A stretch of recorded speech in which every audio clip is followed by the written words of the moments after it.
Well, we showed you this clip yesterday of Joe Biden singling out Republicans Matt Gaetz and Marjorie Taylor Greene in his 2024 reelection video, where he warned about the threat of MAGA extremists on American democracy and freedom.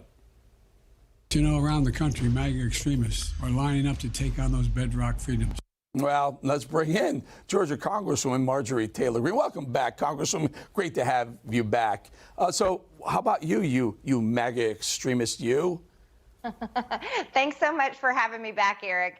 Yeah, when I saw that I was featured in Joe Biden's reelection ad, I took to Twitter and I said, you know, I think we should define what extreme MAGA really means. And I made a list of about 13 different things, and it means something like this: extremely secure borders, extremely good economy, extremely low crime, extremely good education for our children. That's the type of list I put together because Joe Biden doesn't even know what Make America Great Again means. Joe Biden has spent 2 years now with America Last policies and destroying our great country. So, you know, I think the Democrats need a lesson, and they need to understand what MAGA, especially extreme MAGA, is all about. Joe Biden can barely figure out where he is on a day-to-day basis. Congresswoman, he said the theme of his reelection campaign is let's finish the job, and it harkens back to finish what job, Mr. President? Finish the job of bankrupting the country, finish the job of draining the wallets of the American families, allowing millions of invaders to come through our borders. I don't know. What job is he talking about? Yeah, he doesn't know, and that's the problem. You know what really concerns me, though, is the Democrats have announced they're not even going to have debates in their presidential primary, and they have other declared presidential candidates running against Joe Biden. You know, it just seems like the fix is in when it comes to their Democrat presidential primary, and what really concerns me is they don't even seem concerned about winning the 2024 election. They just keep carrying on with their horrific policies, and they never change course. That perhaps that's because Joe Biden doesn't know what's going on and has no clue what he's doing every single day. You know, it's interesting he's taking a shot at you and Gaetz. I mean, you're on the very powerful House Government Oversight Committee. You know, he and some of his family members may be called up to testify in front of you. Where do things stand like that? Well, if I have anything to do with it, absolutely they will be called up to testify, and some of their business associates that help them with what appears to be money laundering. What also concerns me is what I saw in financial records when I went to the Treasury Department, Eric, with what appears to be human sex trafficking. These are the type of crimes that we are looking into, or potential crimes. I'm pretty convinced they're crimes, though.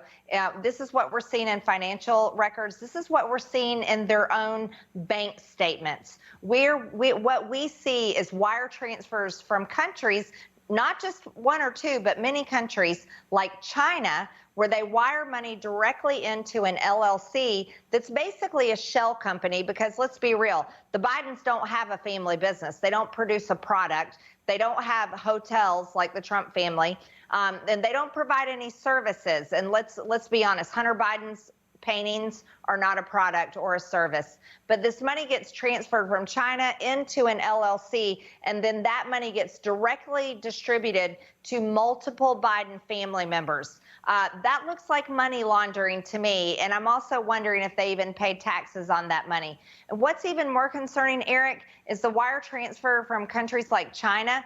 It doesn't say from a company, but it looks like it could be from the China's government, directly from the CCP. So we have a lot of questions on oversight, but we are also doing a lot of great work. And I really look forward to the American people getting to see the proof of what I consider real crimes.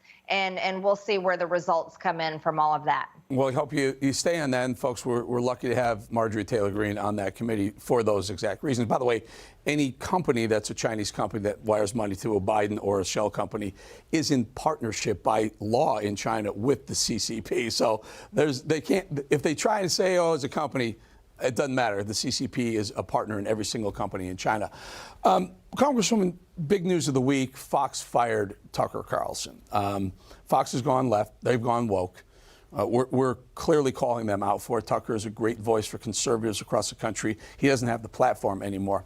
Will you weigh in on Fox's decision to fire probably one of the more conservative voices, most important voices in America? Absolutely. I think it was devastating to our First Amendment, Eric. I see it as a very serious problem. Our First Amendment is free speech, but it's also freedom of press. And when a gigantic media company like Fox News fires their number one, Tucker Carlson, not for him doing anything wrong, not because his ratings were bad, but they literally fired him because they caved to the woke mob. What we're seeing is we're seeing the end of the First Amendment. That's how I see it. I can't see it any other way. We've seen censorship out of control. We saw the federal government, Department of Homeland Security, align with big tech to censor Americans for several years now on political issues because they weren't speaking the speech that was the chosen speech to say. Well, neither was Tucker Carlson. Tucker Carlson was pushing the limit every single night on his show, and he was telling the news stories that the American people wanted to hear. I also want to point out that many Democrats even watched Tucker Carlson's show, and he was making a true difference. But Fox News caved to the woke mob, and they are paying the price. I'm hearing from many people that have deleted their Fox News apps. I'm hearing from many people that have canceled their Fox Nation subscriptions. And this is a very poor choice for a company to fire their number one that is leading to direct results, the same kind of results that Bud Light has experienced by promoting Dylan Mulvaney, a biological male that prances around like a prepubescent teenage girl. But they fired Tucker Carlson, and so they're going to feel the results from Americans that are not happy about this. Yeah, I spent 11 years at Fox, and towards the end, it started to move. It started to move towards the center. They were pushing the Karl Roves and Mitt Romneys and whatnot. Then they brought in Paul Ryan. They put him on the board. Things went even further south or left, so to speak. But take a look at this, and this kind of reminded me, about a year ago, Fox was pushing a trans agenda. They started to go woke well over a year ago. If you don't remember this, folks, watch. Pride Month continues as we highlight the story of Rylan Whittington, whose journey of transitioning at age 5 has been seen by 7 million people in a family YouTube video. Yeah, and they went on and highlighted this family of trans, the kids, these young kids. They were letting them be trans, and Fox was almost promoting it. They were pushing that agenda, and here we are about a year, less than a year later, and Tucker gets fired on the heels of a massive pushback against the trans, Bud Light scandal that's going on.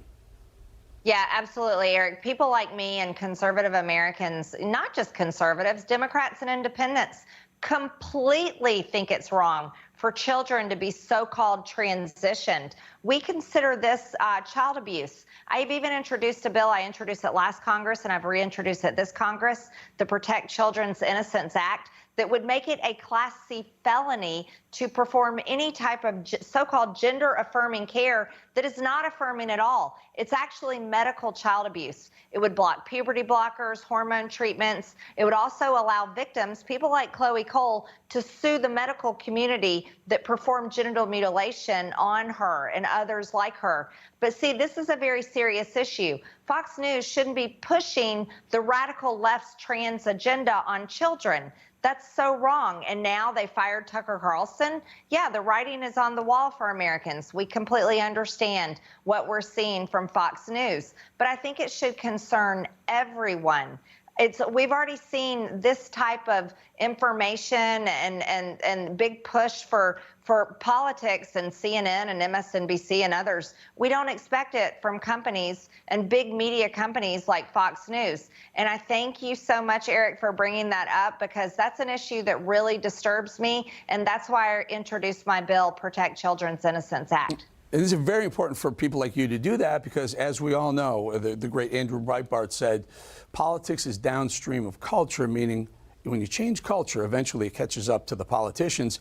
We saw the most recent Supreme Court Justice, Ketanji Brown Jackson, couldn't even define what a woman was, meaning she's carving out a space to protect some of these crazy, wacko ideas. Congressman, please come back and tell us how that bill is doing, and just come back and join us again soon. We love having you.